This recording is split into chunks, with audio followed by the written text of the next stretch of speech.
El sol del desierto de Tabernas caía como un juicio ecuánime, pero su crueldad no mostraba piedad en el aire que abrasaba incluso bajo la sombra. Dentro del gigantesco hangar de hormigón gris, el calor que emanaba del suelo se ondulaba como una bruma de mediodía, desdibujando los contornos de cada objeto. Parecía que todos los ruidos del mundo estuvieran atrapados allí dentro. El zumbido monótono de los pesados ventiladores, el estallido metálico que surgía esporádicamente de algún rincón y, penetrando a través de todo ello, el penetrante olor a aceite. Javier Rojas estaba acostumbrado a ese olor. No más que acostumbrado, se había convertido en parte de él hacía mucho tiempo. Ignorando el sudor que le recorría la espalda, agarró una llave inglesa y se deslizó bajo el chasis de un Bamtac. El frío tacto del acero se transmitió a la palma de su mano. Aquel espacio angosto, una mezcla de oscuridad, calor y olor a aceite, sería considerado una locura si alguien dijera que era el lugar más cómodo del mundo. Pero al menos allí no había cañones de fusil apuntándole, ni miradas de sospecha susurrando a sus espaldas. Solo existían el sudor honesto, una máquina averiada y la clara tarea de repararla. Javier aflojó los pernos en el orden establecido y retiró la pieza desgastada. Sus movimientos eran precisos y concisos, sin un solo gesto superfluo. Parecía un artesano que hubiera dedicado décadas a ese oficio, pero los callos de sus manos no se habían formado únicamente con la grasa de las máquinas. Las aguas heladas del Cantábrico, las rocas escarpadas y el cañón ardiente de un fusil habían dejado sus cicatrices, capa sobre capa. A veces se miraba las manos. Hubo un tiempo en que apretaban un gatillo sin la menor desviación, en que cargaban con la vida de sus compañeros y sostenían el lado oscuro de su patria. Ahora, esas manos solo tocaban en silencio trozos de metal manchados de aceite. Al otro lado del hangar, estalló un ruido estrepitoso.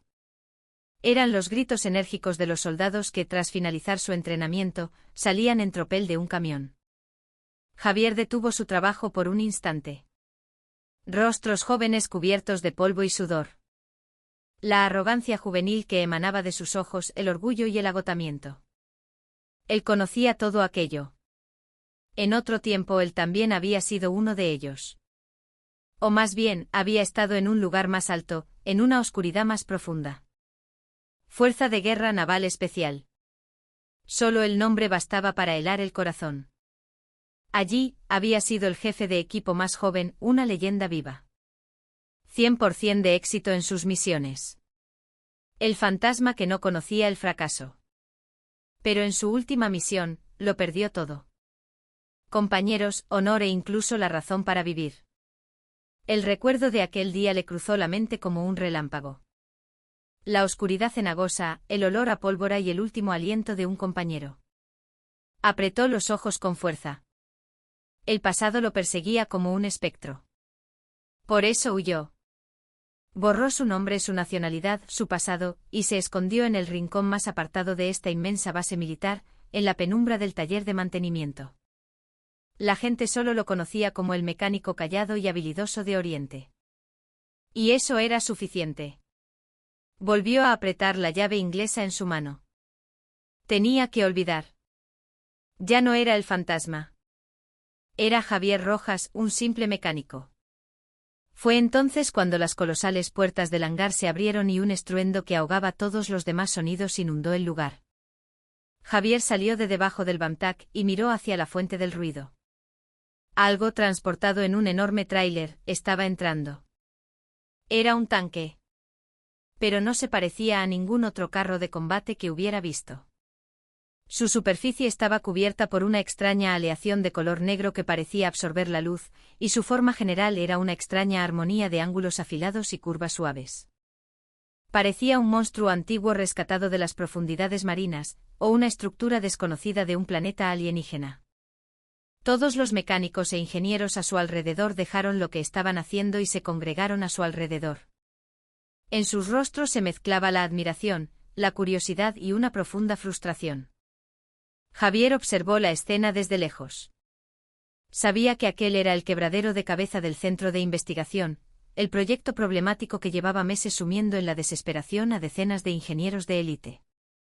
Cuando el tanque, cuyo nombre en clave era Mazo de Tizona, se asentó en el centro del hangar, un grupo de personas se acercó. En el centro del grupo se encontraba una oficial del ejército con una expresión tan fría como el hielo. Las insignias en su uniforme de faena indicaban que era capitana. Elena Valdés. La máxima responsable del proyecto. Era una mujer hermosa con el pelo rubio recogido en una larga coleta y unos penetrantes ojos azules, pero su belleza era como la de una hoja de acero bien afilada, que ponía en tensión a quien la miraba. Sus labios estaban firmemente sellados, y todo su ser irradiaba una voluntad férrea que no toleraba el más mínimo fallo. La capitana Valdés rodeó lentamente el tanque, examinando su estado con ojos fríos. El ingeniero jefe que la seguía intentó dar un informe a modo de excusa, pero ella lo interrumpió levantando la mano, como si ni siquiera lo estuviera escuchando. Solo las conclusiones, su voz era grave y fría, pero la presión que contenía oprimía el aire de todo el hangar. Lo siento, capitana. Aún no hemos encontrado la causa de la sobrecarga del sistema de propulsión. En el momento en que reiniciamos el núcleo, todos los circuitos se queman. Es como si la propia máquina se negara a despertar. La voz del ingeniero jefe estaba cargada de desesperación. Elena no respondió. Acarició el blindaje del tanque con la mano. En ese instante Javier vio un temblor casi imperceptible en sus ojos. No era ira ni decepción. Era una emoción compleja, una mezcla de profunda tristeza y un apego doloroso. Como la de un domador que se enfrenta a una fiera que lleva mucho tiempo sin poder someter. Dispersaos todos. A la orden de Elena, los ingenieros se fueron dispersando. Ella se quedó sola junto al tanque durante un buen rato. Su figura, de pie frente a aquella mole de acero colosal e imponente, parecía incluso frágil.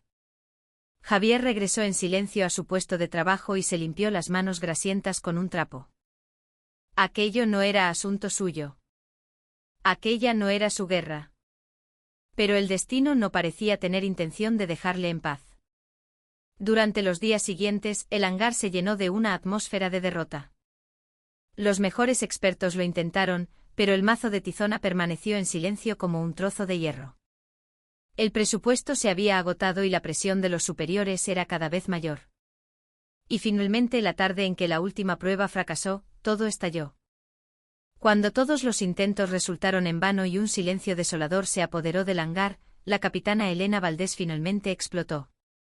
El aire en la sala de reuniones era frío y tenso como el cristal. Los ingenieros y oficiales sentados alrededor de la larga mesa no se atrevían a abrir la boca, mirando con rostros impasibles únicamente a la capitana Elena Valdés. Ella estaba de pie frente a la pantalla instalada en la pared frontal de la sala. En la pantalla se mostraba el complejo esquema de los circuitos internos del mazo de Tizona, pero nadie lo estaba mirando. Todas las miradas estaban fijas en la directora del proyecto, de pie, tan gélida como una reina de hielo. ¿Me estáis diciendo que en los últimos 3 meses no hemos conseguido absolutamente nada? La voz de Elena era queda, pero la rabia contenida en ella cortaba el aire de la sala como afilados fragmentos de metralla. Nadie respondió. Todos agacharon la cabeza, soportando su ira en silencio. El doctor Alan, el ingeniero jefe, abrió la boca con dificultad. Capitana, esto es un problema de una dimensión completamente diferente a la tecnología existente. El núcleo de potencia reacciona como si fuera un organismo vivo. Cuanto más intentamos acceder, más profundas construye sus defensas. Es como si no permitiera el acceso a nadie que no sea su propio diseñador. El diseñador está muerto, le interrumpió Elena. Un profundo dolor cruzó fugazmente su voz. El diseñador. Su padre, el legendario ingeniero que había sido el creador de este proyecto. Había fallecido unos años antes en un misterioso accidente. Para Elena, el mazo de Tizona no era simplemente un arma. Era el legado de su padre y la única pista para desentrañar la verdad sobre su muerte. Justo antes de morir, su padre le había dejado un mensaje críptico: todo está dentro del mazo. Pero ahora, ese mazo mantenía la boca cerrada firmemente ante ella. Desde el alto mando habían notificado la suspensión indefinida del proyecto. Todos sus esfuerzos y la obra de la vida de su padre estaban a punto de convertirse en un montón de chatarra. Apretó los puños. Las uñas se le clavaron en las palmas de las manos, pero el dolor no era nada comparado con la desesperación que le oprimía el corazón. Repasó con la mirada los rostros impotentes sentados a la mesa. Eran los mejores expertos en sus respectivos campos, pero en sus ojos ya se leía la derrota. Así no podía terminar. Necesitaba algo impactante que diera un vuelco a la situación. La razón y la emoción luchaban ferozmente en su mente. Y finalmente decidió arriesgarlo todo. Bien, dijo Elena en voz baja. Las miradas de todos se concentraron de nuevo en ella. Declaro oficialmente aquí y ahora, a quien sea que consiga despertar a ese monstruo sin importar el método, le daré todo lo que esté en mi mano. Hizo una pausa y miró a los ojos de cada persona en la sala. Sus ojos azules brillaban peligrosamente. Toda mi red de contactos, toda mi autoridad y... Torció los labios en una sonrisa que era casi una mueca de desprecio, incluyendo una noche conmigo. El aire en la sala de reuniones se congeló al instante. Todos dudaban de lo que acababan de oír. Una declaración bomba absolutamente increíble viniendo de la capitana Elena Valdés, la dama de hierro, la reina de hielo. Algunos oficiales se sonrojaron y los ingenieros no sabían cómo reaccionar, perplejos. Su ayudante, con el rostro pálido, intentó detenerla, pero Elena lo frenó con un gesto de la mano. Ya había quemado sus naves. El rumor se extendió por toda la base como la pólvora. Al principio nadie lo creyó, pero los testimonios de los que habían asistido a la reunión se sucedieron y el rumor se convirtió en una verdad irrefutable. La base era un hervidero. Algunos se burlaban de su imprudencia, otros lamentaban su desesperación. Y otros, cautivados por un deseo secreto, comenzaron a merodear alrededor del mazo de Tizona. Durante unos días se sucedieron los desafíos vanos de gente sin talento, pero el resultado no cambió. El tanque seguía en silencio y la provocación de Elena parecía destinada a convertirse en un simple escándalo barato. Aquel día Javier estaba en un rincón del hangar, limpiando una mancha de aceite del suelo. La declaración de Elena, por supuesto, había llegado a sus oídos, pero no le prestó la más mínima atención. No tenía ninguna intención de meterse en ese nido de avispas donde se mezclaban la desesperación y la codicia de otros. Él solo hacía su trabajo. En ese momento Elena entró en el hangar. Su rostro estaba aún más demacrado que días atrás. Observó con desprecio al último equipo que se retiraba tras un fracaso estrepitoso y se detuvo frente al mazo de Tizona. Se quedó mirando el tanque en silencio durante mucho tiempo. Su figura parecía la de un sacerdote abandonado por su Dios, desolada. Javier dejó el trapo y se levantó. Sin darse cuenta, caminaba hacia el tanque. Su corazón empezó a latir de una forma extraña. Tuvo incluso la ilusión de que aquella enorme masa de acero lo estaba llamando. Quizás era el destino. El último rompecabezas que le había dejado su padre. Y el reencuentro con el pasado del que había estado huyendo. Intuyó que ya no podía seguir escapando. De pie a la espalda de Elena, Javier abrió la boca en voz baja. ¿Puedo intentarlo yo? Su voz era tranquila, pero resonó con claridad en el hangar vacío. Elena se giró lentamente. Sus ojos azules, llenos de duda y desprecio, lo recorrieron de arriba a abajo. Un mecánico oriental con un mono de trabajo manchado de grasa. En su memoria, él era solo una figura de fondo. ¿Y tú qué vas a poder hacer? Su voz tenía el filo de una navaja. Si fracasas, te expulsarán de esta base. Deshonrosamente. Javier no cambió de expresión ante sus palabras insultantes. La miró directamente a los ojos y dijo: ¿Y si tengo éxito, cumplirá su promesa de pasar una noche conmigo? Elena soltó una carcajada de incredulidad. Pero los ojos de Javier no estaban bromeando. Contenían algo profundo y oscuro que ni siquiera ella podía soportar. Javier se acercó un paso más y le susurró al oído: No puede que una noche no sea suficiente. Quizás tenga que casarme con usted. Era una provocación descarada. Un desafío temerario que se estrellaba de frente contra los muros de la reina de hielo. El rostro de Elena se tiñó de rojo por la ira. Jamás en su vida había sufrido semejante humillación. Decidió que le bajaría los humos a ese mecánico insolente. De acuerdo. Inténtalo, dijo, rechinando los dientes. Si consigues hacerle un solo rasguño a ese montón de chatarra, me convertiré gustosamente en tu mujer. Javier sonrió levemente. Se giró y se enfrentó de nuevo al mazo de tizona. El escenario estaba preparado. Un monstruo de acero colosal, una reina de hielo y un mecánico que ocultaba su pasado. Los engranajes del destino finalmente habían comenzado a moverse con un chirrido. Cuando las enormes puertas del hangar se cerraron, todos los ruidos del mundo exterior quedaron aislados. Ahora, en aquel vasto espacio, solo quedaban Javier, Elena Valdés y el mazo de tizona, silencioso como un gigantesco ataúd de acero. Elena se apoyó en la pared con los brazos cruzados. Sus ojos desprovistos de piedad vigilaban cada uno de los movimientos de Javier. Era una mirada cínica, como si estuviera esperando a ver cuánto duraba su fanfarronería. Javier parecía no ser consciente de su mirada. Cogió algunas herramientas de su banco de trabajo y se acercó al tanque. Pero lo primero que hizo no fue usar las herramientas. Se quitó los guantes y con las manos desnudas, acarició lentamente la fría superficie del blindaje. Era un gesto suave, como si estuviera consolando a una bestia herida. Cerró los ojos y permaneció inmóvil durante mucho tiempo, con las manos apoyadas en el tanque. Elena no salía de su asombro. ¿Qué demonios estaba haciendo? Parecía algún tipo de ritual primitivo. Justo cuando iba a soltar un comentario burlón, Javier abrió los ojos. Su mirada había cambiado por completo. Ya no eran los ojos de un mecánico corriente. Eran los ojos de un guerrero de élite, capaces de ver el punto más débil del enemigo. Esto no es una simple máquina, dijo Javier en voz baja. Siguió hablando sin mirar a Elena, dirigiéndose al tanque. Su diseñador volcó su alma aquí dentro. Rabia, tristeza y un profundo arrepentimiento. Elena contuvo la respiración por un instante. Rabia, tristeza, arrepentimiento. Esas eran las palabras que su padre repetía como un mantra en sus últimos años.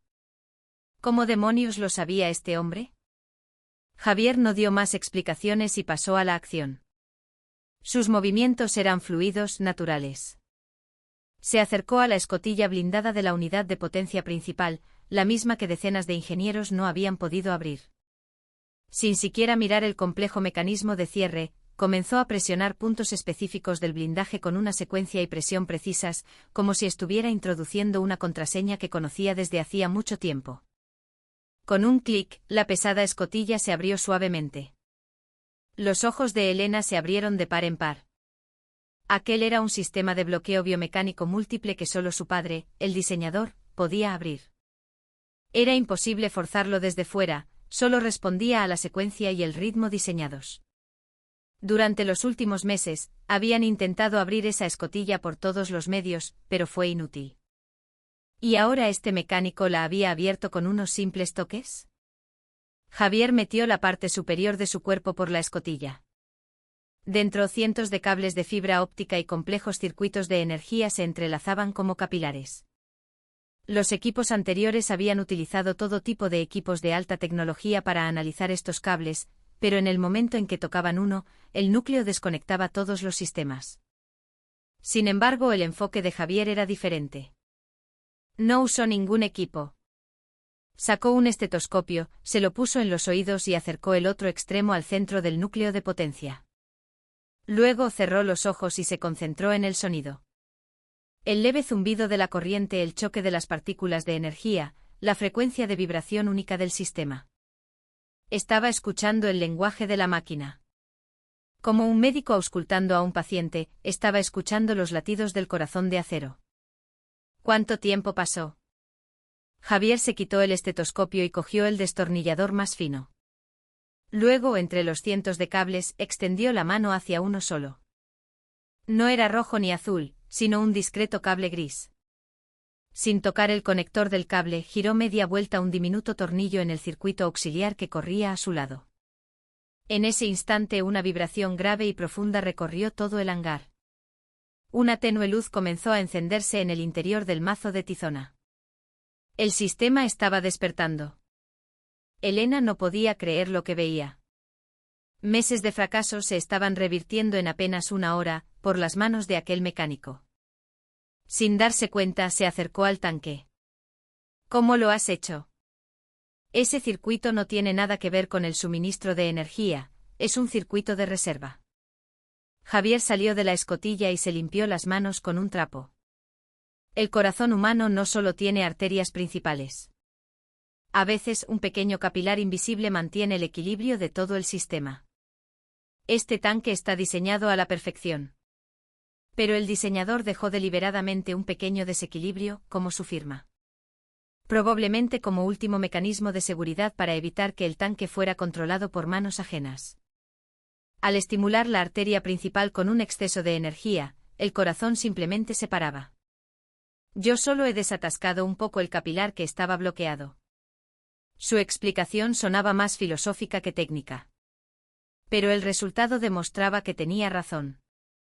Todas las luces del panel de instrumentos del tanque se encendieron y el cañón principal se movió suavemente, ajustando su calibración por sí mismo. El gigante de acero había despertado finalmente de su largo sueño. Elena observaba la escena, completamente aturdida. Aquello no era una simple reparación.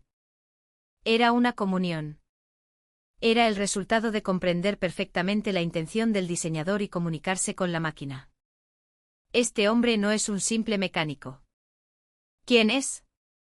¿Cuál es su verdadera identidad? Javier abrió la escotilla de la cabina y entró. Un momento después, la pantalla principal del tanque se encendió y la compleja interfaz del sistema comenzó a arrancar. Pero lo que apareció en el centro de la pantalla de arranque no fue el emblema oficial del Ejército de Tierra español. Era la figura de una quimera, el monstruo mitológico de 3 cabezas que escupía fuego. El corazón de Elena se heló. Quimera. Ese era el símbolo del equipo de investigación no oficial que su padre dirigía con sus colegas. Su padre nunca le había hablado en detalle de ese emblema, pero siempre parecía orgulloso de él. En ese momento Javier salió de la cabina y la miró. Su mirada era más seria y pesada que nunca. Ahora es cuando empieza lo de verdad, capitana. Este tanque no es una simple arma. Es la caja de Pandora. Y acabamos de abrirla. Junto con sus palabras, el emblema de la quimera desapareció de la pantalla, y una lista de innumerables archivos encriptados llenó el monitor. Entre esos archivos, Elena reconoció un nombre familiar y se quedó paralizada. Era el de su padre, junto al de un ingeniero español del que nunca había oído hablar. Su nombre era Mateo Rojas. Aquella noche Elena no pegó ojo en su despacho. La impactante escena del hangar y el enigma planteado por el mecánico llamado Javier Rojas no la dejaban en paz. Más que el hecho de que el mazo de Tizona hubiera vuelto a la vida, eran el emblema de la quimera y los archivos encriptados ocultos en su interior lo que la sumía en una confusión aún más profunda. Y el nombre escrito en esa lista de archivos, Mateo Rojas. Ese nombre, vagamente familiar, removió un viejo baúl enterrado en el fondo de su memoria. Se sentó frente a su ordenador, el de máxima seguridad. Las yemas de sus dedos estaban heladas.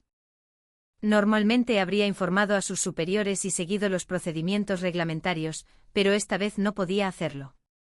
Su instinto le enviaba señales de peligro. Estaba convencida de que no se trataba de un simple problema técnico, sino de una parte de un enorme secreto relacionado con la muerte de su padre. Tenía que descubrirlo por sí misma. Primero buscó la información personal de Javier Rojas.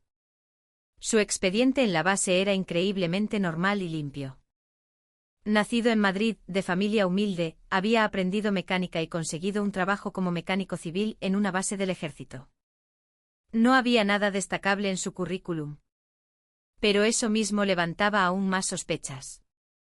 Su forma de reparar el mazo de Tizona, como si comulgara con él, su capacidad para desentrañar la intención de su padre, el diseñador, no eran propias de un mecánico corriente.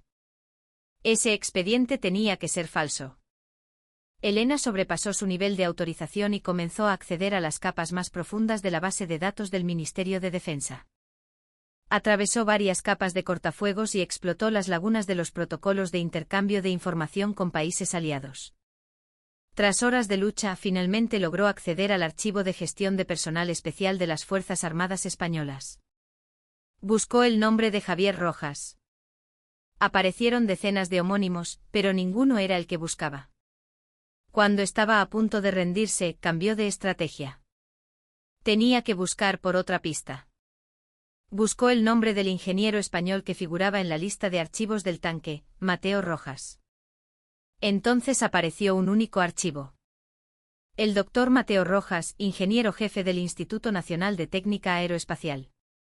Y en la sección de familiares el nombre de su hijo, Javier Rojas. El joven militar de la foto no se parecía en nada al mecánico actual. Mirada penetrante, complexión robusta, piel curtida por el sol. Solo la foto bastaba para imaginar la dureza del entrenamiento que había superado. Abrió su expediente militar. Y al instante siguiente tuvo que reclinarse profundamente en su silla. Los registros que aparecieron en la pantalla superaban con creces sus expectativas. Fuerza de Guerra Naval Especial, FGNE, jefe de equipo más joven. Decenas de misiones secretas en el extranjero, todas con éxito. Un agente legendario sin parangón en campos como el tiro de precisión, explosivos, infiltración y guerra de información. Sus compañeros lo llamaban el fantasma. Pero su historial se interrumpía bruscamente hacía unos años. El último informe de misión estaba casi todo censurado, y en la última línea solo había una frase: fallecido en acto de servicio. ¿Fallecido? Elena tragó saliva. Entonces, ¿quién era el mecánico que estaba ahora en la base? ¿Un muerto que había regresado como un fantasma? Investigó obstinadamente los fragmentos del último informe de misión. Y finalmente encontró un archivo de vídeo clasificado como secreto. Era un breve vídeo grabado con visión nocturna. En un oscuro almacén se desarrollaba un intenso tiroteo. Y al final del vídeo, se veía a Javier Rojas gritando mientras sostenía el cuerpo de un compañero, antes de que todo quedara envuelto en una explosión. Declararlo muerto había sido una clara manipulación de la información. Alguien había borrado deliberadamente su existencia del mundo. Volvió al archivo del doctor Mateo Rojas. Mientras repasaba su información personal, sus ojos se detuvieron en un punto. Lista de proyectos de investigación conjuntos.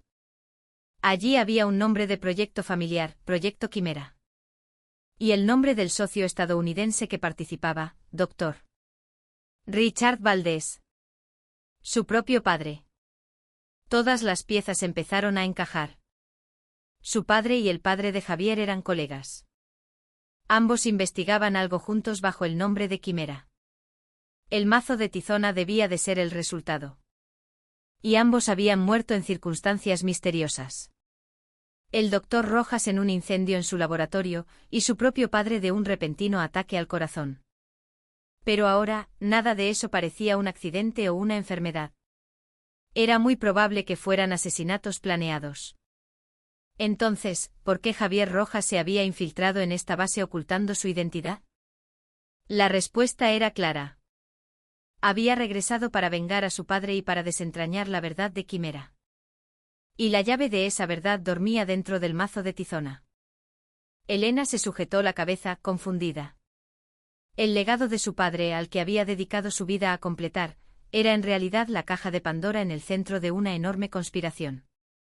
Sintió que todo lo que había creído como verdad hasta ahora se desmoronaba. Su padre quizás no era un gran científico, sino miembro de una enorme organización secreta.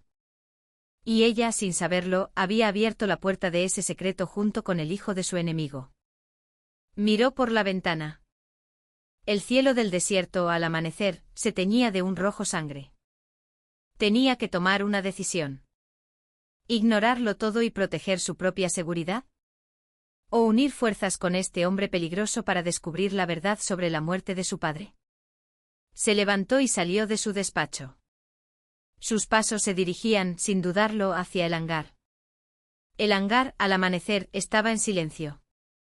Dentro el mazo de Tizona se erigía como una sombra gigantesca en la oscuridad, y a su lado, sentado en silencio, estaba Javier contemplando el tanque. Como si supiera que ella vendría, giró lentamente la cabeza y la miró. Su mirada ya no era la de un mecánico corriente. Contenía la profunda angustia de un hombre que cargaba con todo el dolor del pasado y el peso de la verdad. Elena se acercó a Javier y se detuvo frente a él. Un pesado silencio reinó entre ellos durante un rato. Fue Elena quien rompió el silencio. Resulta que eres un hombre muerto. Su voz era fría, apagada. Javier la miró con calma, sin mostrar sorpresa. En el mundo hay verdades más importantes que los registros oficiales. Tu padre, el doctor Mateo Rojas, y mi padre eran colegas. Proyecto Quimera. Al oír las palabras de Elena, la mirada de Javier vaciló levemente. No esperaba que ella hubiera llegado a la verdad tan rápido. ¿Hasta dónde sabe? Preguntó Javier. Su voz denotaba cautela. No sé casi nada. Pero a partir de ahora, necesito saberlo todo. La razón por la que estás aquí, y el secreto que esconde este tanque. Todo. La voz de Elena era firme. Ya no podía ser una espectadora en este asunto. Al estar implicada la muerte de su padre, esta era también su propia lucha. Javier la miró a los ojos durante un largo rato. En sus pupilas leyó la desesperación por la verdad, la confusión y una fuerte voluntad. Finalmente, como si hubiera tomado una decisión, suspiró profundamente y comenzó a hablar. Quimera no era solo el nombre de un equipo de investigación. Es el nombre de una vasta organización secreta. Un imperio del mal con raíces profundas en los gobiernos, ejércitos y la industria de defensa de todo el mundo. Su voz era grave y pesada. Mi padre y el suyo se unieron a Quimera al principio con pura pasión. Para crear el sistema de defensa más perfecto para proteger al mundo. El resultado es ese, el mazo de Tizona. Pero pronto descubrieron el verdadero propósito de Quimera. No eran un escudo para proteger la paz, sino mercaderes de la guerra que fomentaban y controlaban los conflictos para monopolizar la riqueza y el poder. Javier apretó los puños. Los nudillos se le pusieron blancos. Ambos empezaron a reunir pruebas de los crímenes de Quimera para detener sus planes. Registros de tráfico ilegal de armas, fondos de lobby político, órdenes de asesinato. Escondieron todo eso en el lugar más profundo de este tanque, en un núcleo de datos al que nadie podía acceder. Y cuando todo estuvo listo, intentaron denunciarlos desde dentro para revelar al mundo la verdadera naturaleza de Quimera. Su voz se quebró por la amargura. Pero Quimera fue un paso por delante. Se dieron cuenta de la traición y los eliminaron. Mi padre fue asesinado en un incendio provocado en su laboratorio, y su padre probablemente de una manera similar. Y Quimera se obsesionó con recuperar este tanque. Sabían que dentro estaba la prueba que podía acabar con ellos. Elena sintió que la sangre se le helaba en las venas. La muerte de su padre no había sido un infarto. Su padre, un científico respetado, había sido asesinado mientras luchaba contra una enorme organización criminal. Todo era una mentira. Mi última misión fue trasladar este tanque que Quimera codiciaba a un lugar seguro. Pero había un traidor en la operación, y mi equipo y yo caímos en una trampa. Todos mis compañeros murieron, y yo fui declarado oficialmente muerto. Creyeron que había muerto, pero sobreviví. Y esperé el momento. El día en que este tanque volviera a ver la luz del mundo. Ahora todas las preguntas tenían respuesta. ¿Por qué había ocultado su identidad y se había infiltrado aquí como mecánico, y por qué estaba tan obsesionado con el tanque? Esta era su última guerra, en la que se jugaba todo. Ahora debemos revelar esas pruebas al mundo, dijo Javier con expresión decidida. Subió a la cabina y empezó a manipular el sistema. Elena se puso a su lado y miró la pantalla con él. Cuando Javier introdujo varios códigos de seguridad, parte de la lista de archivos encriptados se desbloqueó, revelando su contenido. En la pantalla aparecieron numerosos documentos clasificados. Vídeos de altos funcionarios de varios países recibiendo sobornos millonarios. Órdenes de bombardeos ilegales en zonas residenciales civiles. Informes de pruebas de armas inhumanas desarrolladas por Quimera. Sus crímenes superaban la imaginación. Tenemos que transmitir esto al exterior, dijo Elena con urgencia. Todavía no. Los datos más importantes siguen bloqueados por un triple cifrado. No podemos movernos precipitadamente hasta que lo rompamos. En el momento en que Quimera se dé cuenta de que hemos accedido a estos archivos, usarán todos los medios para eliminarnos.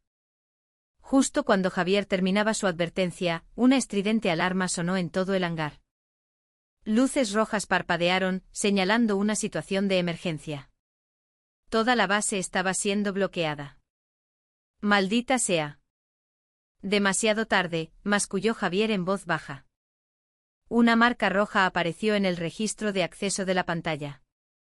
Alguien desde el exterior había detectado su conexión y los estaba rastreando. Quimera finalmente había descubierto su ubicación. Elena miró por la ventana. En la oscuridad, soldados armados se acercaban al hangar, estrechando el cerco. Pero sus uniformes no eran los de la unidad de la base. Eran hombres con uniformes de combate negros, sin ninguna insignia de afiliación. Eran los soldados privados de Quimera. Estamos en una trampa, dijo Elena con desesperación. Javier bajó en silencio de la cabina. Ya no parecía un mecánico. Su mirada y su postura habían vuelto a ser las del fantasma del pasado. Sacó la pistola que llevaba oculta en la cintura y la amartilló. No, capitana. Ahora, la caza la empezamos nosotros.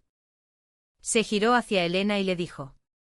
Sus ojos no ardían de miedo, sino de una feroz determinación. Este tanque no solo es el arma más perfecta del mundo, también es la fortaleza más sólida. Nuestros padres se aseguraron de que así fuera.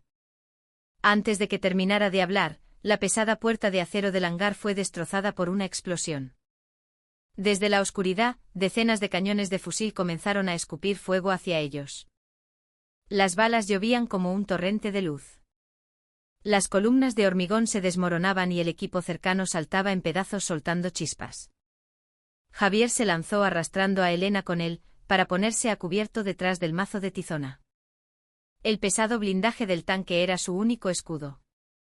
Hay enemigos dentro.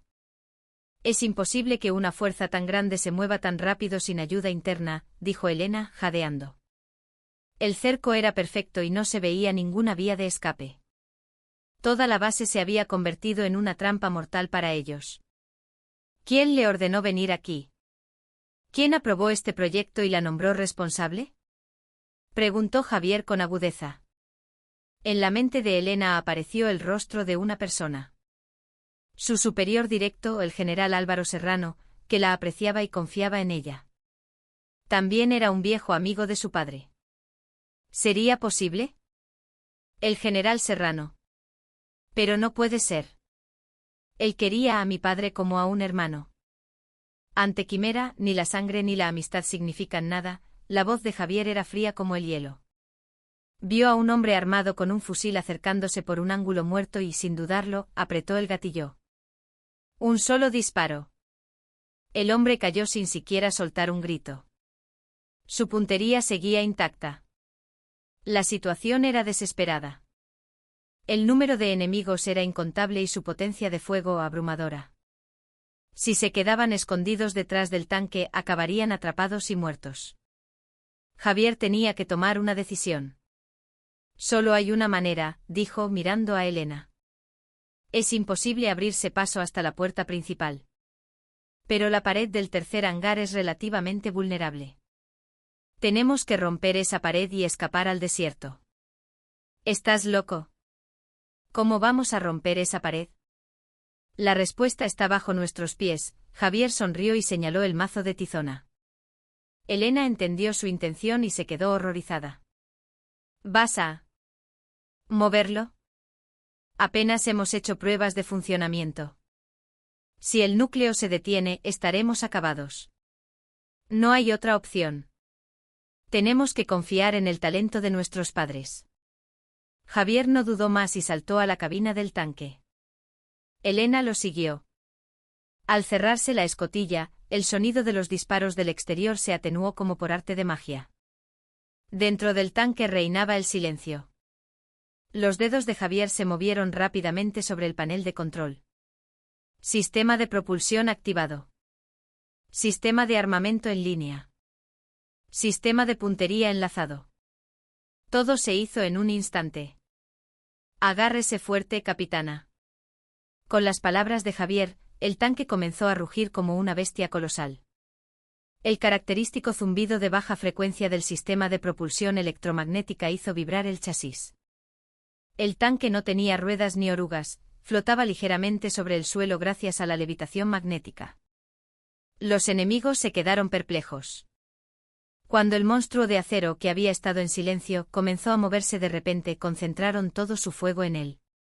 Decenas de balas y granadas impactaron contra el blindaje, pero rebotaron sin hacerle un solo rasguño. El mazo de Tizona era, como su nombre indicaba, una fortaleza inexpugnable. ¡Vamos! Javier empujó la palanca de control. El tanque se deslizó hacia adelante sin hacer ruido. Su movimiento era tan suave y rápido que costaba creer su enorme peso. Su avance a través del cerco enemigo era como el de una ballena nadando entre un banco de tiburones. Javier no disparó el cañón principal. El cañón de este tanque no era de tipo convencional, sino un cañón de riel. Su potencia era comparable a la de una pequeña arma nuclear táctica, por lo que usarlo en un espacio tan reducido habría hecho volar todo el hangar. En su lugar, usó las ametralladoras montadas en el chasis para frenar el avance enemigo. 50 metros hasta el tercer muro. Gritó Elena, mirando la pantalla de la cámara exterior. Los enemigos intentaron bloquear su paso desesperadamente. Usaron camiones y vehículos blindados para formar barricadas.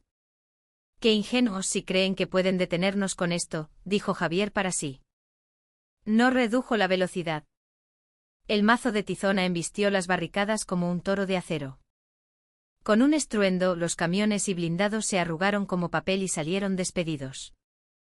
Finalmente apareció ante ellos el grueso muro de hormigón del tercer hangar. Máxima potencia. Gritó Javier. Una luz azul brotó del núcleo de potencia y el tanque aceleró instantáneamente. En el momento en que el pesado chasis chocó contra el muro, un estruendo que sacudió los cimientos de la tierra retumbó. El muro de hormigón se agrietó como una telaraña y finalmente se abrió un enorme agujero y se derrumbó.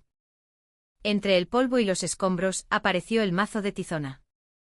Ante ellos se extendía un desierto infinito y un oscuro cielo nocturno. Habían logrado escapar. Pero el alivio duró poco. Detrás de ellos se oyeron potentes motores. Era la fuerza de persecución de Quimera. Una persecución a gran escala con helicópteros artillados y drones de ataque. Maldita sea, qué tenaces, masculló Javier, agarrando los controles. En ese momento el comunicador de Elena recibió una llamada. Era el general Serrano. Elena, ¿me oyes? ¿Dónde estás? Su voz sonaba apremiante. Elena dudó un momento. Debía confiar en él. Pero en ese momento, no tenía a nadie más a quien recurrir. General, es una traición. La base está siendo atacada. Lo sé. Ha sido un error mío. Habían tomado el control incluso de mi red de comunicaciones. Acabo de recuperarla. Escúchame bien. A 20 kilómetros al norte hay una pista de aterrizaje de emergencia. Allí os estará esperando un avión de transporte que he enviado. Daos prisa. La comunicación se cortó. Elena estaba confundida. ¿Sería otra trampa? ¿O su única esperanza? ¿Qué hacemos? Le preguntó Javier, mirándola. La decisión era suya. Recordó la desesperación en la voz del general Serrano. No parecía fingida. Vamos al norte. Confiaré en el general. El mazo de Tizona giró y se lanzó a toda velocidad hacia la oscuridad. Detrás, decenas de luces los perseguían ferozmente. Era el comienzo de una larga, larga noche. La noche en el desierto era fría. El mazo de Tizona corría a través de la oscuridad con todas las luces apagadas. Las luces de sus perseguidores se alejaban poco a poco, gracias a la función de sigilo del tanque y a su abrumadora velocidad. Pero ninguno de los dos podía relajarse. No sabían cuándo volverían a alcanzarlos. Cuando llegaron a la pista de emergencia, lo que les esperaba no era el avión de transporte prometido. Una pequeña y vieja avioneta se mantenía precariamente en pie en medio de la tormenta de arena. Quien bajó de la cabina fue el general Serrano. Estaba solo. No hay tiempo. Subid. El general Serrano les hizo un gesto apremiante. Su rostro estaba marcado por el cansancio y la culpa. ¿Qué ha pasado, general? ¿Y la base? Preguntó Elena. Ha caído en manos de Quimera. Me di cuenta demasiado tarde. Incluso mi ayudante era uno de sus hombres. Poco después de que escaparais, todas las comunicaciones de la base se cortaron. Probablemente todo el personal ha sido eliminado o capturado. Lo siento, Elena. No pude protegeros ni a ti ni a tu padre. En sus ojos había un arrepentimiento sincero. No era un traidor. Él también era una víctima de Quimera. Los tres subieron a la avioneta. Tuvieron que dejar el pesado tanque en medio del desierto. Pero antes de irse, Javier había transferido los archivos y contraseñas más importantes del núcleo de datos del tanque a su terminal portátil. Ahora, todo lo que tenían era ese pequeño chip de datos. La avioneta despegó con dificultad y desapareció en la oscuridad. A lo lejos vieron como el cielo en la dirección de la base que habían dejado atrás ardía en rojo. Era evidente que Quimera estaba destruyendo todas las pruebas. Se dirigieron a una casa de seguridad secreta que el general Serrano había preparado hacía mucho tiempo. Era una vieja cabaña en lo profundo de las montañas de la Sierra Nevada, donde no había rastro de civilización. Era un espacio primitivo sin electricidad ni agua corriente, pero era el lugar perfecto para esconderse de los ojos del mundo. Allí pasaron varios días. En la radio las noticias informaban de una explosión de origen desconocido en una base militar que había causado numerosas víctimas. La capitana Elena Valdés y varios ingenieros figuraban en la lista de desaparecidos. El mundo los daría por muertos. Ahora eran oficialmente fantasmas que no existían. Dormían de día y de noche analizaban los datos que Javier había traído. Javier conectó el terminal a un viejo generador y se dedicó a descifrar los datos. Elena permaneció a su lado, ayudándole, y el general Serrano vigilaba el exterior, sin bajar la guardia. En aquel espacio estrecho e incómodo, compartiendo la amenaza de la muerte, comenzó a surgir una nueva corriente entre Javier y Elena. Su primer encuentro en el hangar había comenzado con desprecio y provocación, pero ahora eran los únicos compañeros en los que podían confiar el uno en el otro. Elena ya no lo veía como un mecánico grasiento. Admiraba su calma, su brillantez y su capacidad de decisión en situaciones de crisis. Pero lo que más la cautivó fue la profunda tristeza en su mirada. La soledad de un hombre que había perdido a sus compañeros y a su padre y que solo vivía para la venganza le dolía en el corazón. Javier también vio el verdadero rostro de Elena, oculto tras la máscara de la reina de hielo. Era fuerte y fría, pero al mismo tiempo era una humana frágil que se derrumbaba ante la muerte de su padre. Todas las noches tenía pesadillas y llamaba a su padre.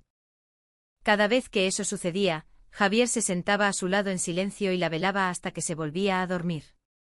Una noche, frente a la hoguera, los dos hablaron por primera vez de su pasado. Javier contó con calma la historia del día en que perdió a sus compañeros en su última misión. Elena habló de su feliz infancia con su padre, un perfeccionista, y de cómo se habían distanciado gradualmente a medida que él se obsesionaba con el proyecto Quimera. Mi padre siempre decía que las armas que fabricaba no eran para matar gente, sino un escudo para salvar a más gente. Y yo le creí. Pero al final, lo que mi padre creó fue un monstruo que amenazaba al mundo, y ese monstruo se lo tragó a él. La voz de Elena temblaba. Javier se quitó su chaqueta en silencio y se la puso sobre los hombros. No es así. Su padre no creó un monstruo. Dejó la única arma capaz de luchar contra el monstruo. Y le confió a usted la llave para usar esa arma. Ante su cálido consuelo, Elena rompió a llorar. Javier, en silencio, le ofreció su hombro para que se apoyara. Las sombras de los dos se alargaban en el fuego. Como la verdad que surge de las cenizas en la oscuridad de la desesperación, los corazones de los dos se acercaban poco a poco. Ya no estaban solos. El cifrado de los datos era más robusto de lo que imaginaban. Aunque Javier trabajó en ello día y noche, los archivos clave más importantes seguían cerrados. El algoritmo, creado conjuntamente por el Dr. Rojas y el Dr. Valdés, era prácticamente indescifrable solo con fuerza externa. Así no vamos a ninguna parte. No podemos hacerlo solos, dijo el general Serrano con expresión sombría. El tiempo no estaba de su lado. Quimera estaría usando su red de información mundial para encontrarlos. No sabían cuánto tiempo más estaría segura aquella pequeña cabaña. Hay alguien a quien podemos pedir ayuda, dijo Javier, que había permanecido en silencio durante mucho tiempo. En su rostro se reflejaba una profunda preocupación. La persona a la que se refería estaba profundamente conectada con su pasado, y no le gustaba la idea de arrastrarla de nuevo al peligro. Pero ahora no había otra opción. ¿Quién?, preguntó Elena. Un antiguo compañero. En el equipo lo llamábamos Hermés. Es el mejor hacker y analista de inteligencia que existe. Javier explicó quién era Hermés. Era un compañero con el que había realizado numerosas misiones secretas durante su servicio militar. Después de que se diera a Javier por muerto en la última misión, dejó el ejército y desapareció. Pero Javier conocía una red de comunicación de emergencia para contactar con él. ¿Podemos confiar en él? ¿No existe la posibilidad de que él también haya traicionado? Ante la pregunta del general Serrano, Javier negó con la cabeza. Me salvó la vida 3 veces. Y yo le salvé la suya. Compartimos un vínculo más allá de la camaradería. Podemos confiar en él. El problema era cómo contactarlo. Era seguro que Quimera estaba interceptando todas las comunicaciones. Un intento torpe de contacto revelaría inmediatamente su ubicación. Yo sé cómo hacerlo. Javier sacó su viejo terminal. Utilizando un protocolo de comunicación militar de baja frecuencia obsoleto, comenzó a escribir un mensaje cifrado. Era un código que solo él y Hermés conocían. El mensaje era simple: el fantasma ha vuelto. Necesito la ayuda de Zeus. Zeus era el nombre en clave de Javier durante las operaciones. Después de enviar el mensaje, esperaron ansiosamente una respuesta. Pasaron 1 o 2 días sin noticias. Cuando la esperanza estaba a punto de convertirse en desesperación, en la noche del tercer día, sonó un breve pitido en el terminal. Había llegado una respuesta. El mensajero de los dioses siempre está al lado del dios principal. Envía coordenadas. Era Hermés. Estaba vivo y todavía esperaba a Javier. Javier suspiró aliviado y les envió las coordenadas de un lugar de encuentro secreto. El día acordado, Javier salió solo de la cabaña. Elena lo observó con ojos preocupados. Tienes que volver. No se preocupe. Volveré pronto, respondió Javier brevemente y desapareció en la oscuridad. El lugar de encuentro era una estación de tren abandonada a varias decenas de kilómetros de la cabaña. Javier corrió durante horas por senderos de montaña hasta llegar al lugar. La vieja estación se erigía ominosamente en la oscuridad cenagosa. Cuando entró en el andén, sintió el frío cañón de una pistola en su espalda. No te muevas. Manos a la cabeza, una voz familiar pero llena de cautela. Javier levantó lentamente las manos. Un hombre apareció de la oscuridad. Barba descuidada y ojos penetrantes. Era Hermés. Había cambiado mucho en los últimos años, pero Javier lo reconoció al instante. ¿Cuánto tiempo, Hermés? ¿De verdad eres tú, Zeus? Yo mismo eché tierra sobre tu ataúd en tu funeral. Hermés no bajó el arma mientras lo examinaba. En sus ojos se cruzaban la alegría y la sospecha. Es una larga historia. Primero, baja esa pistola. No hasta que compruebe si eres el verdadero fantasma o una trampa con su piel. Hermés registró a Javier. Y solo cuando encontró una vieja cicatriz en su brazo finalmente bajó la guardia. Esa cicatriz se la había hecho en una misión pasada al salvar a Hermés. Maldita sea, ¿de verdad eres tú? Hermés bajó la pistola y abrazó a Javier con fuerza. Los dos camaradas se dieron palmaditas en la espalda en silencio, compartiendo la emoción del reencuentro. Javier le contó a Hermés todo lo que había sucedido. La conspiración de Quimera, la muerte de su padre, el mazo de Tizona, y la historia de Helena y el general Serrano. La expresión de Hermés se endureció seriamente al escuchar toda la historia. Quimera, he oído ese nombre. Una conexión oscura que une las altas esferas militares y la industria de defensa.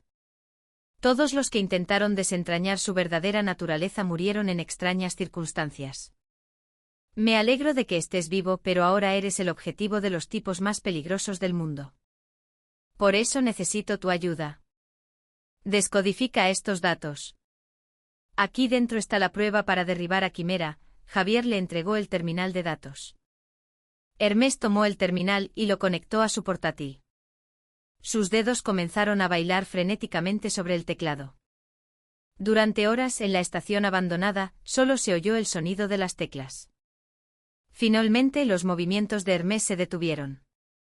Su rostro estaba desfigurado por la conmoción y la ira. Lo tengo. He encontrado su corazón. Hermés giró la pantalla para mostrársela a Javier.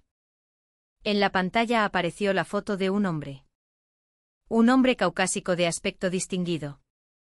Su nombre era Marcos Soler, presidente de la mayor empresa de defensa del mundo, Armas Ibéricas S.A. Este es el jefe de Quimera. El que está en la cima de todos estos crímenes. Los datos están llenos de órdenes de asesinato y contratos de tráfico de armas firmados por él mismo. Finalmente el rostro del enemigo había sido revelado. Los ojos de Javier brillaron con frialdad. Dentro de unos días, va a celebrar una fiesta secreta en su isla privada para los peces gordos de la política y las finanzas de todo el mundo. Un lugar para presentar nuevas armas y cerrar tratos sucios. Si atacamos allí, podemos acabar con todos ellos de una vez, dijo Hermés. Era una operación casi imposible. Infiltrarse en el corazón del enemigo protegido por una seguridad férrea, con solo unas pocas personas, era un suicidio. Pero no tenían otra opción. De acuerdo. Asistiremos a esa fiesta, dijo Javier con determinación.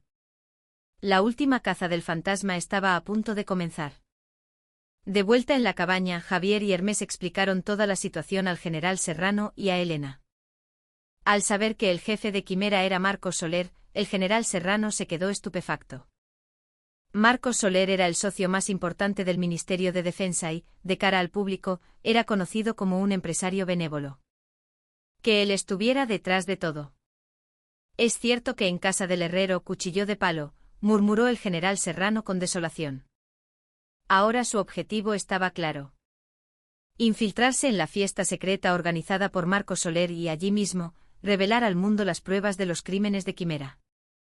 Pero el problema era cómo infiltrarse en aquella isla, que era una fortaleza. No podemos entrar sin invitación. Primero, tenemos que conseguir una, dijo Hermés tecleando en su portátil. Con unos pocos movimientos de sus dedos, apareció en la pantalla la lista de invitados a la fiesta. Magnates políticos, traficantes de armas de varios países. Todos ellos, figuras conectadas con el mundo oscuro. Nos infiltraremos haciéndonos pasar por uno de ellos. El problema es que el proceso de verificación de identidad será muy estricto. Huellas dactilares, reconocimiento de iris. Y probablemente compararán los datos biométricos en tiempo real. Entonces, ¿qué tal si creamos un invitado fantasma que no existe? Sugirió Helena. Alguien que no está en la lista de invitados, pero que Marcos Soler no puede rechazar. Por ejemplo, un nuevo magnate que quiere hacer una gran inversión. Era arriesgado, pero valía la pena intentarlo. Hermés comenzó a crear inmediatamente un personaje ficticio. Un inversor envuelto en un velo de misterio que había acumulado una fortuna inmensa pero que no era conocido por el mundo, y su hermosa compañera. Javier y Helena asumirían esos papeles. Hermés pasó días y noches creando todos los registros digitales relacionados con las identidades falsas. Cuentas bancarias, registros comerciales, registros de inmigración. Creó una vida falsa perfecta, como si esa persona hubiera existido durante años. El siguiente problema eran las armas. No podrían introducir ningún arma en la fiesta. Pero entrar desarmado en el corazón del enemigo era una estupidez. Las armas las conseguiremos allí, dijo Javier. Desplegó un mapa de la isla. Hermes, ¿puedes controlar la red eléctrica y de comunicaciones de la isla? Por supuesto. Es mi especialidad. Bien. Cuando nos infiltremos en la fiesta y te demos la señal, tú paralizas todas las comunicaciones de la isla y saboteas el sistema de seguridad. Aprovechando el caos, tomaremos el control del arsenal que hay dentro de la isla. ¿Y cómo sabemos dónde está el arsenal? Una organización como Quimera siempre tiene un plan de contingencia. Y en el centro de ese plan siempre hay un arsenal y una vía de escape. Esa información tiene que estar en los datos. Como predijo Javier, Hermes encontró un plano detallado del interior de la isla en los datos descifrados. En él se indicaba la ubicación de un arsenal secreto desconocido para el exterior y de un hangar con un submarino de escape de emergencia. El plan de la operación se fue concretando cada vez más. El general Serrano los apoyaría desde el exterior. Contactaría con un pequeño número de sus antiguos subordinados de confianza para que esperaran cerca de la isla y los ayudaran a escapar cuando la operación tuviera éxito. Con todos los preparativos terminados, finalmente llegó la noche de la operación. Una pesada tensión flotaba en la cabaña. Todos revisaban su equipo en silencio. Mañana, todo podría terminar o todos podrían morir. Elena estaba de pie junto a la ventana, mirando el cielo nocturno. Su mente era un torbellino. La expectación de poder vengar a su padre y el miedo a la muerte inminente se entrecruzaban. En ese momento Javier se acercó a ella. ¿Tienes miedo? Mentiría si dijera que no. Pero es algo que hay que hacer. Lo conseguiremos. La voz de Javier estaba llena de una confianza inquebrantable. ¿Cómo estás tan seguro? Porque estás a mi lado. Javier tomó la mano de Elena en silencio. Su mano era cálida y fuerte. Elena le devolvió el apretón. Se miraron a los ojos en silencio. En esa mirada se contenían innumerables emociones.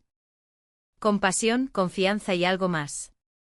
Tenemos que volver con vida. ¿Y cuando todo esto termine? Elena dejó la frase en el aire.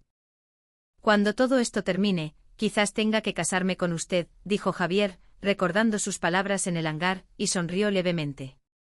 Su broma pareció relajar a Elena, que también sonrió levemente. ¿Esa oferta sigue en pie? Siempre lo estará. No dijeron nada más. Pero sus manos entrelazadas hacían una promesa más fuerte que cualquier juramento. La promesa de sobrevivir a la batalla de mañana y recibir juntos un nuevo amanecer. A la mañana siguiente se dirigieron a sus respectivas posiciones. Javier y Elena se transformaron en una pareja perfecta de la alta sociedad. Javier vestía un elegante smoking y Elena, un sofisticado vestido de noche. En su apariencia no había rastro de los guerreros que se enfrentaban a la muerte. Se dirigieron a la isla de Marcos Soler en un yate de lujo alquilado.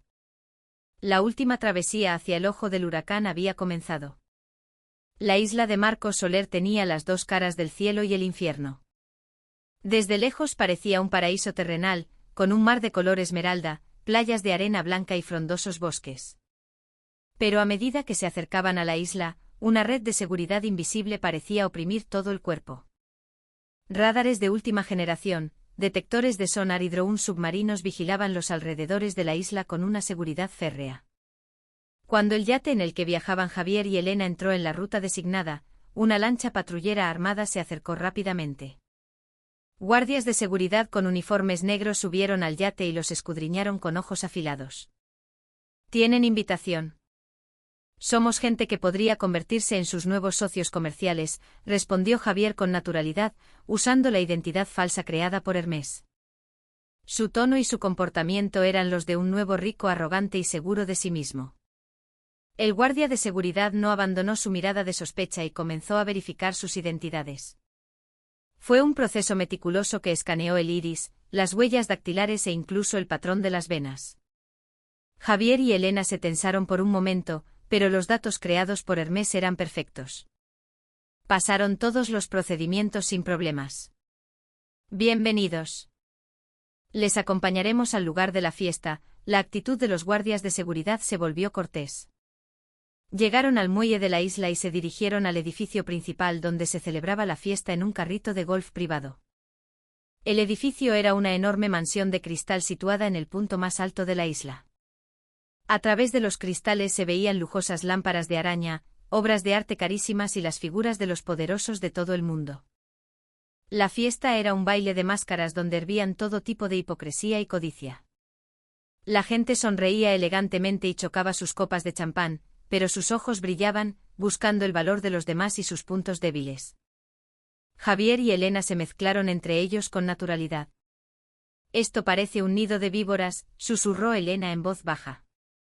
«Y nosotros somos los cazadores que hemos venido a por el rey de las víboras», respondió Javier, rodeando su cintura con el brazo. Parecían la pareja perfecta. Deambularon por la fiesta, familiarizándose con la distribución del lugar y la ubicación de los guardias. Todo coincidía con los planos que Hermés había conseguido. Tenían dos objetivos. Primero, acceder a la sala de control central de la fiesta e instalar un dispositivo de retransmisión para que Hermés pudiera tomar el control del sistema desde el exterior. Segundo, acercarse deliberadamente a Marcos Soler para obtener su voz y su información biométrica. Esa era la última llave para descifrar la última contraseña de los datos. Mientras Elena distraía a algunos peces gordos conversando con ellos, Javier salió silenciosamente de la fiesta y se dirigió a la sala de control central. El pasillo estaba plagado de cámaras de vigilancia y detectores láser.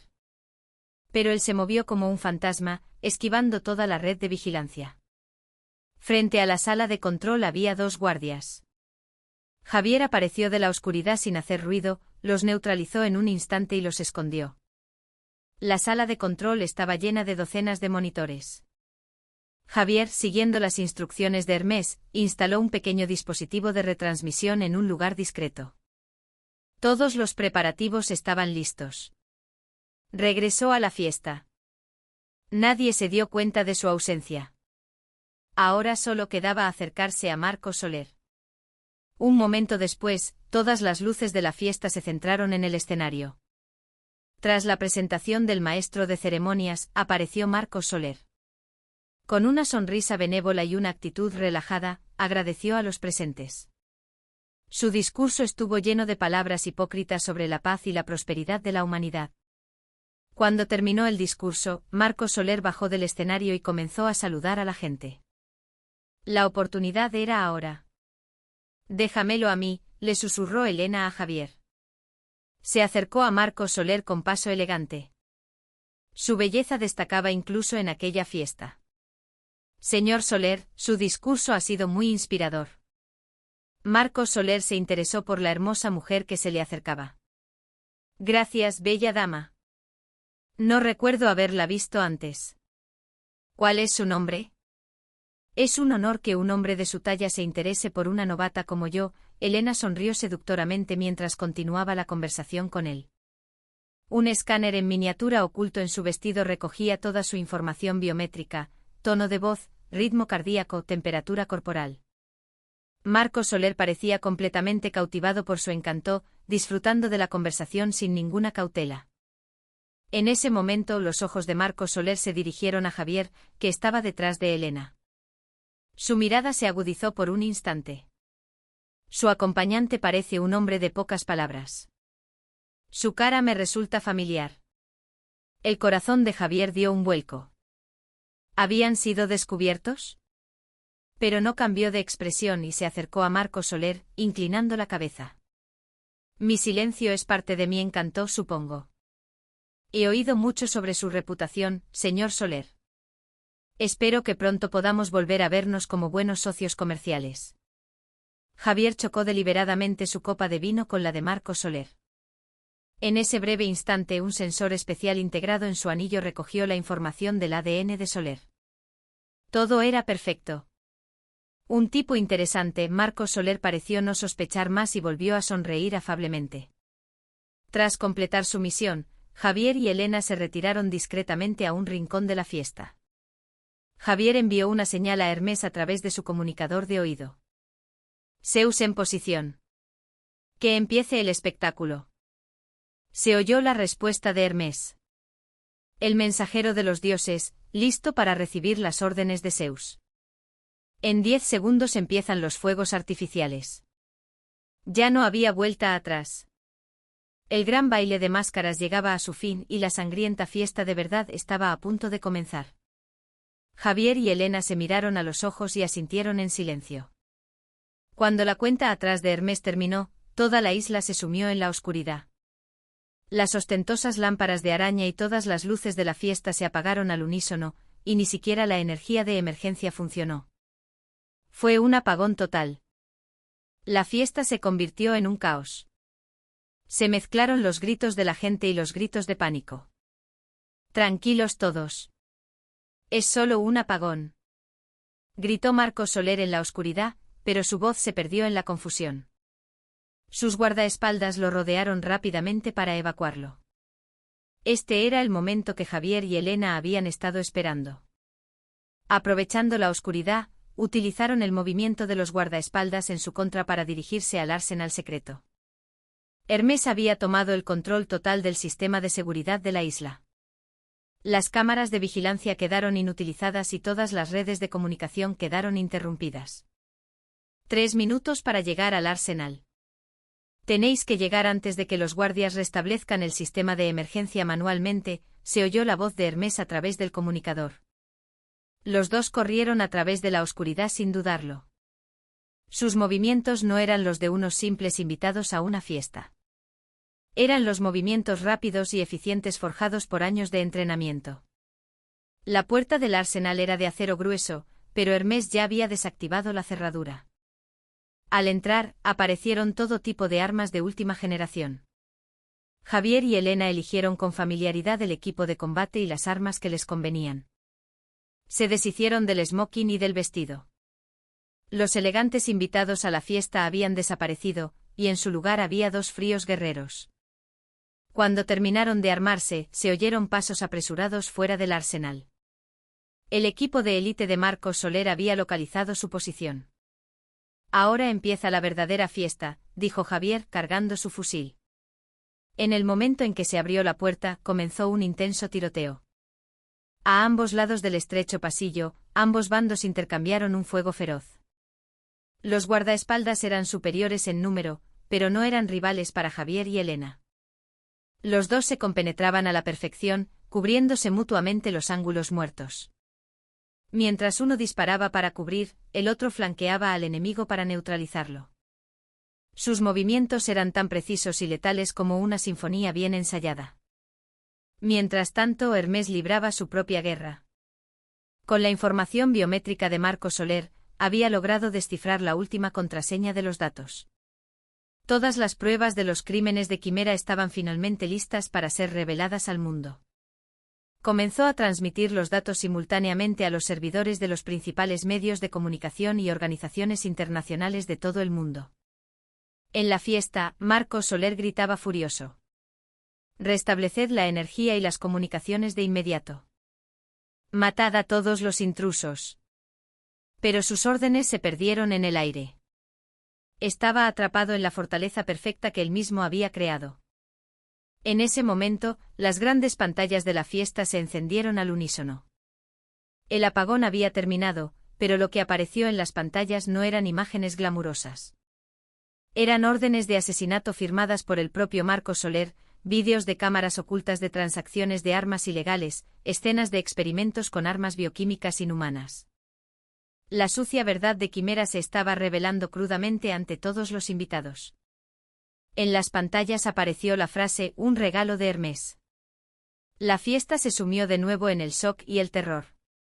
La gente, al darse cuenta de que había estado haciendo tratos con el diablo, gritaba y corría hacia las salidas. El rostro de Marcos Soler se puso blanco como el papel. Era el momento en que su imperio se derrumbaba.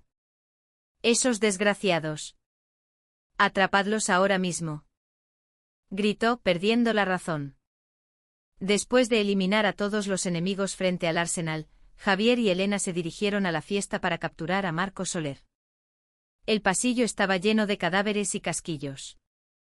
El ojo del huracán se acercaba a su fin. Cuando llegaron a la fiesta, Marcos Soler ya estaba huyendo hacia el helipuerto de la azotea a través de una salida de emergencia con un pequeño grupo de guardaespaldas. No podemos dejarlo escapar.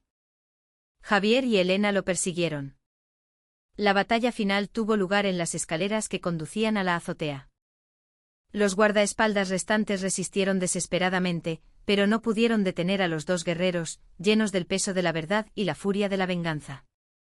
Finalmente, cuando llegaron a la azotea, un helicóptero se preparaba para despegar. Justo antes de subir al helicóptero, Marcos Soler se dio la vuelta y miró a Javier y Elena con ojos llenos de odio. ¡Malditos! ¿Os atrevisteis a destruir mi imperio? ¿Creéis que saldréis de aquí con vida? Antes de que terminara de hablar, una ametralladora pesada del helicóptero comenzó a disparar. Javier y Elena se lanzaron a cubierto. El último momento de la tormenta se acercaba. La ametralladora pesada del helicóptero barrió la azotea sin piedad. Fragmentos de hormigón volaron en todas direcciones y las estructuras metálicas se rasgaron con un chirrido. Javier y Elena apenas lograron ponerse a cubierto de la lluvia de balas, pero si seguían así, no podrían hacer más que ver cómo despegaba el helicóptero. Yo distraigo su atención. Tú flanquea por la izquierda y apunta al rotor de cola. Le gritó Javier a Elena. Era una misión suicida. No. Es demasiado peligroso. No hay otra manera.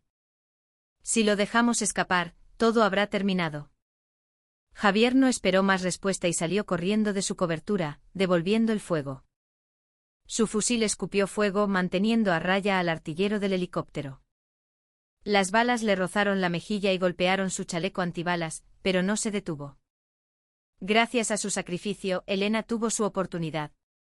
Corrió agachada como un felino y se metió en el ángulo muerto del helicóptero. Marcos Soler subió al helicóptero y gritó al piloto que despegara a toda prisa. Las hélices giraron violentamente y el helicóptero comenzó a elevarse lentamente del suelo. Justo en ese momento, Elena apuntó con precisión al rotor de cola del helicóptero y disparó. Varias balas impactaron en el mecanismo de control del rotor de cola. El helicóptero perdió el equilibrio momentáneamente y se tambaleó. El piloto, presa del pánico, intentó estabilizar la aeronave, pero ya estaba fuera de control. El helicóptero se tambaleó peligrosamente, chocó contra el suelo de la azotea y volvió a rebotar. El impacto hizo que Marcos Soler, que estaba colgado de la puerta del helicóptero, saliera despedido. Gritando, cayó cerca de la barandilla de la azotea. El helicóptero finalmente perdió el control por completo y, escupiendo humo negro, se estrelló a un lado del edificio. Un momento después, una enorme explosión y un destello iluminaron el cielo nocturno. Todo el ruido cesó y el silencio se apoderó de la azotea.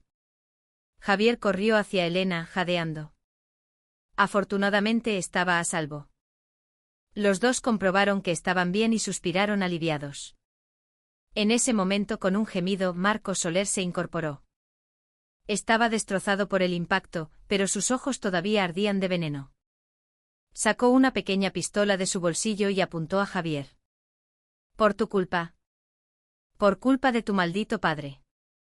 Lo habéis arruinado todo. Gritó con una voz llena de odio. Mi padre solo intentaba detener a un demonio como tú, respondió Javier fríamente. Ja. Eran solo unos hipócritas. Unos idiotas que no sabían que el poder para cambiar el mundo no proviene de la justicia, sino del dinero y el miedo. Marcos Soler retrocedió tambaleándose. Detrás de él había un precipicio vertiginoso. Se acabó, Marcos, dijo Elena apuntándole con su arma. ¿Acabado? No. Esto es solo el principio. Aunque yo no esté, Quimera no desaparecerá. Aparecerá un segundo, un tercer yo. Mientras exista la codicia humana, somos eternos. Soltó una risa demencial y se arrojó por encima de la barandilla. Su grito se desvaneció rápidamente en la oscuridad. El emperador que había gobernado el imperio del mal tuvo un final tan vano. Javier y Elena miraron en silencio hacia el precipicio.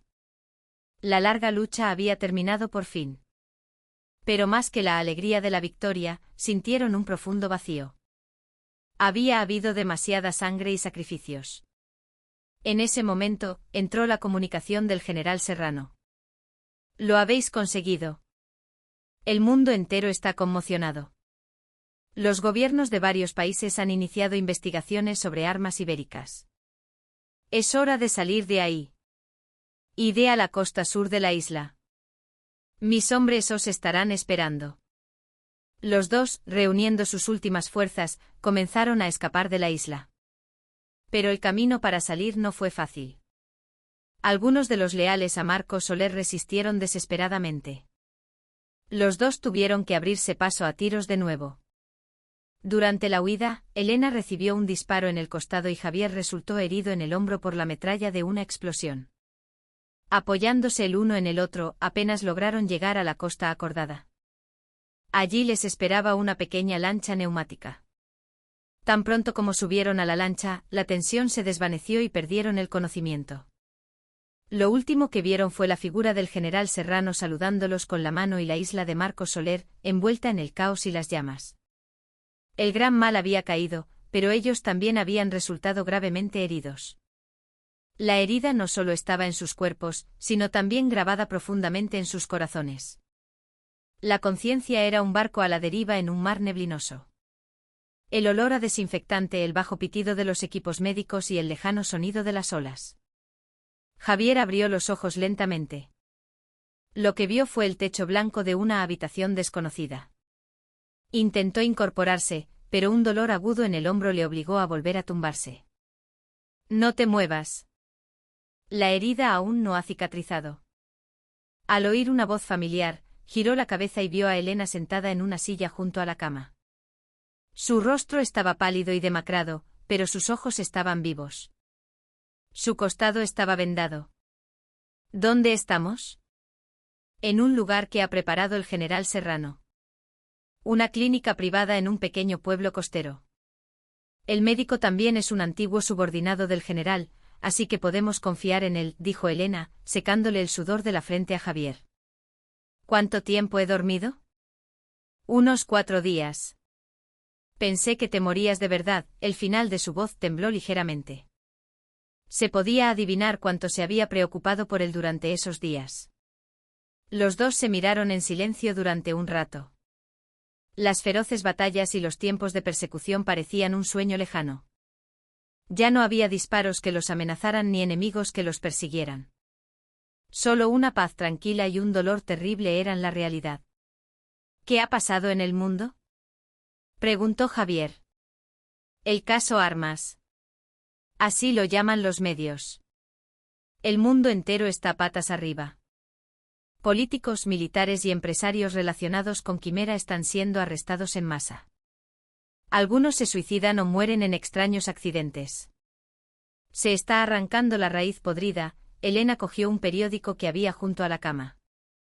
En la primera página, junto a una foto de Marco Soler, un artículo a toda página denunciaba la verdad sobre Quimera. Su lucha no había sido en vano. El mundo había comenzado a moverse, aunque fuera un poco, en una dirección más justa. Unos días después, los dos comenzaron a recuperarse poco a poco. Paseaban por la pequeña playa frente a la clínica, en silla de ruedas o apoyándose el uno en el otro. Cuando la tensión de la batalla y la adrenalina desaparecieron, quedaron un silencio incómodo y un profundo cansancio. Habían salvado el mundo, pero no parecían haberse salvado a sí mismos. Las heridas del pasado volvieron a atormentarlos. Javier sufría pesadillas todas las noches en las que perdía a sus compañeros, y Elena no podía librarse del sentimiento de culpa por la muerte de su padre. Eran héroes que habían derribado a un gran enemigo, pero al mismo tiempo eran seres humanos corrientes que lo habían perdido todo. Una noche Elena, que no podía dormir, fue a la habitación de Javier. Él también estaba despierto, mirando el mar nocturno por la ventana. ¿No puedes dormir? No. Tengo demasiadas cosas en la cabeza. Elena se sentó en silencio junto a su cama. Ahora que todo ha terminado, ¿por qué no me siento feliz? Su voz era hueca. Porque aunque hayamos ganado la guerra, lo que hemos perdido no volverá, respondió Javier con calma. Sus palabras atravesaron el corazón de Elena. ¿Y ahora qué será de nosotros? El mundo nos da por muertos. Quizás sea mejor así. Javier Rojas y Elena Valdés murieron en esa isla, y ahora empezamos una nueva vida. ¿Una nueva vida? ¿Crees que eso es posible para nosotros? La voz de Elena estaba llena de escepticismo. No estaba segura de si era posible borrar un pasado manchado de sangre y traición y vivir una vida normal. Javier le tomó la mano. Su mano seguía siendo cálida. Solo sería imposible. Pero juntos, quizás sea posible. Ante sus palabras, Elena levantó la cabeza y lo miró. Vio su propio reflejo en sus pupilas. Herida y cansada, pero sin soltar el hilo de esperanza al final de la desesperación. Sin darse cuenta, lo abrazó. Javier la rodeó con sus brazos en silencio. Dos almas heridas se consolaban mutuamente a través del calor del otro. Habían luchado de maneras diferentes, pero compartían el mismo dolor. Lo habían arriesgado todo por la venganza de sus padres y al final lo habían perdido todo. Ahora, solo se tenían el uno al otro. Gracias. Por estar a mi lado, susurró Elena, con el rostro hundido en su pecho. Es lo único que podía hacer. El amanecer entraba por la ventana. La larga noche había terminado y llegaba una nueva mañana. No sabían cómo sería esa mañana, pero ya no estaban solos. Como una pequeña brasa que queda en el aire frío del amanecer, se apoyaban el uno en el otro preparándose para un nuevo comienzo. Cuando ambos se habían recuperado bastante, el general Serrano fue a visitarlos. Parecía mucho más viejo que antes, pero su mirada brillaba con fuerza. Lo habéis conseguido. El mundo está en deuda con vosotros, dijo con orgullo mirándolos alternativamente. En sus manos llevaba un documento oficial del gobierno. Un comité no oficial del gobierno quiere veros. Por supuesto, vuestra identidad estará completamente protegida. Vuestro registro oficial de defunción se mantendrá. Es una reunión para restaurar vuestro honor y discutir vuestro futuro. Javier y Elena dudaron un momento, pero sabían que era un paso necesario para cerrar todo este capítulo. Siguieron al general Serrano en secreto a la capital. Llegaron a una casa de seguridad del gobierno, desconocida para el público. Allí les esperaba un comité formado por los más altos cargos del ejército y de los servicios de inteligencia. Trataron a Javier y Elena no como criminales, sino como héroes. Gracias a vuestro sacrificio, hemos podido extirpar un enorme tumor que ha estado carcomiendo el país durante décadas. No hay palabras para expresar nuestra gratitud, dijo el presidente del comité con respeto. Les explicó los acontecimientos. La organización Quimera estaba prácticamente desmantelada y Armas Ibéricas estaba en proceso de disolución. Los datos que habían revelado se estaban utilizando como prueba crucial en la cooperación judicial internacional. También prometieron la restauración oficial del honor del Dr. Mateo Rojas y del Dr. Richard Valdés.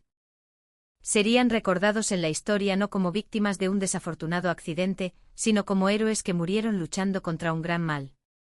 Después de todos los informes, el presidente les hizo una propuesta inesperada. Vuestra capacidad y experiencia son un activo indispensable para este país. A raíz de este incidente hemos decidido crear una unidad de misiones especiales independiente, que no se doblegue ante ninguna presión externa. Nos gustaría que ambos asumierais el mando conjunto de esta nueva unidad, nombre en clave, Grifo. Era una oferta extraordinaria. La oportunidad de limpiar toda la deshonra del pasado y convertirse en los jefes de una organización con un poder inmenso. El corazón de Elena vaciló por un momento. ¿Podría continuar ella el sueño inacabado de su padre, proteger al mundo con una fuerza justa? Pero Javier pensaba de otra manera. Negó con la cabeza en silencio. Agradecemos su generosa oferta. Pero no podemos aceptarla. Todas las miradas se posaron en Javier. El presidente preguntó con extrañeza. ¿Podemos saber por qué? Hemos cumplido fielmente nuestro papel como espada. Hemos cortado el mal y la injusticia. Pero una espada protege la paz cuando está en su vaina. Nuestras manos ya están manchadas con demasiada sangre. No queremos seguir juzgando y cortando a nadie. Su voz era tranquila, pero la voluntad que contenía era firme. Al oír sus palabras, Elena tomó una decisión. Javier tenía razón. Habían empuñado la espada por venganza, pero no querían pasar el resto de su vida blandiéndola. Lo que realmente deseaban no era el poder de juzgar, sino una vida normal. Les agradeceríamos que respetaran nuestra decisión. Solo queremos vivir en un lugar tranquilo, en el mundo que hemos protegido, añadió Elena, apoyando las palabras de Javier. Los miembros del comité reflexionaron un momento y finalmente decidieron respetar su decisión.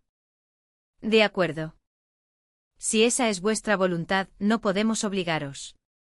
El gobierno os proporcionará nuevas identidades y una compensación suficiente para vivir el resto de vuestras vidas. Y siempre que necesitéis ayuda, el Estado os protegerá. Es lo mínimo que podemos hacer por 2 héroes. Todos los procedimientos habían terminado. Javier y Elena desaparecieron oficialmente del mundo, y en su lugar obtuvieron la identidad de una pareja normal. Ya no eran soldados ni agentes. Solo un hombre y una mujer corrientes que se protegían mutuamente. El día que salieron de la casa de seguridad, el general Serrano los despidió. ¿A dónde pensáis ir? Todavía no lo hemos decidido. Solo un lugar tranquilo con vistas al mar, respondió Javier. Buen viaje, mis hijos. Sed felices, el general Serrano los abrazó cálidamente. Fue una despedida completa del pasado al que habían pertenecido. Con sus nuevos documentos de identidad en la mano, subieron a un coche. No tenían un destino fijo, pero no tenían miedo. Se tenían el uno al otro. Habían superado el día del juicio, y ahora solo les quedaba crear su propio mundo nuevo. El coche arrancó en silencio, dejando atrás todo el pasado, hacia un futuro desconocido. Se establecieron en un pequeño pueblo en una tranquila costa del norte de España. Un lugar donde el ruido del mundo no llegaba, donde solo se oía el sonido de las olas y el graznido de las gaviotas. Compraron una pequeña casa blanca en una colina con vistas al mar. La casa estaba vieja y destartalada, como si nadie la hubiera tocado en mucho tiempo, pero para ellos era el refugio más acogedor del mundo. Pasaron el tiempo reparando la casa juntos, arreglando los muebles viejos y cuidando el jardín. Javier ya no empuñaba un arma. En su lugar, sus manos sostenían un martillo y una sierra. Engrasaba las bisagras oxidadas y arreglaba el suelo de madera que crujía. Elena, en lugar de un uniforme militar, vestía un cómodo suéter y plantaba tomates y hierbas en el huerto. Sus manos ya no desplegaban mapas de operaciones, sino que tocaban la tierra y las semillas. Las heridas del pasado no habían desaparecido por completo. Ambos seguían teniendo pesadillas de vez en cuando y sufrían por los recuerdos del pasado que surgían de repente. Pero cada vez que eso sucedía, el otro estaba a su lado. Cuando Javier se despertaba de una pesadilla bañado en sudor frío, Elena le tomaba la mano en silencio. Cuando Elena lloraba mirando una foto de su padre, Javier la rodeaba con sus brazos en silencio. Eran el único médico y la única cura el uno para el otro. Con el tiempo las sonrisas volvieron poco a poco a sus rostros. Javier empezó a trabajar en un pequeño taller del pueblo, arreglando coches viejos. Su increíble habilidad se hizo famosa rápidamente y la gente lo llamaba «manos de mago». Elena empezó a hacer voluntariado en la biblioteca local, leyendo cuentos a los niños. Al ver los ojos claros de los niños, encontró la paz interior. Ya no eran héroes que salvaban el mundo. Pero estaban salvando su propio pequeño mundo.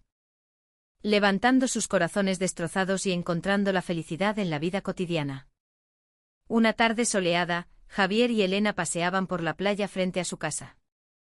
El atardecer teñía el mar de rojo. Ya llevamos bastante tiempo aquí, dijo Elena, apoyada en el brazo de Javier. Sí. El tiempo vuela. ¿No te arrepientes de haberlo dejado todo y vivir así? Ante la pregunta de Elena, Javier se detuvo un momento y la miró. Sacó una pequeña caja de su bolsillo y la abrió. Dentro había un anillo tosco pero sólido. El anillo no era de un metal corriente.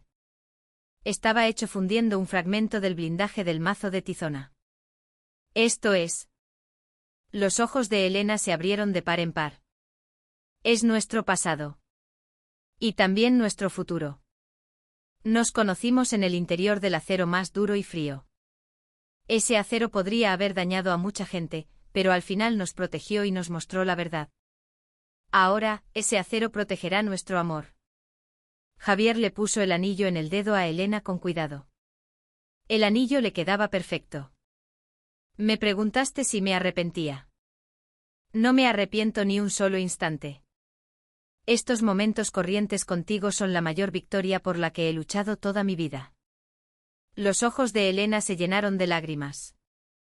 No eran lágrimas de tristeza, sino de alegría y gratitud.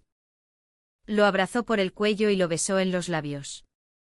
Bajo el atardecer rojo, las sombras de los dos se fundieron en una. El mazo de Tizona ya no existía. El soldado llamado Fantasma y la oficial llamada Reina de Hielo también habían desaparecido. Ahora en su lugar, solo había un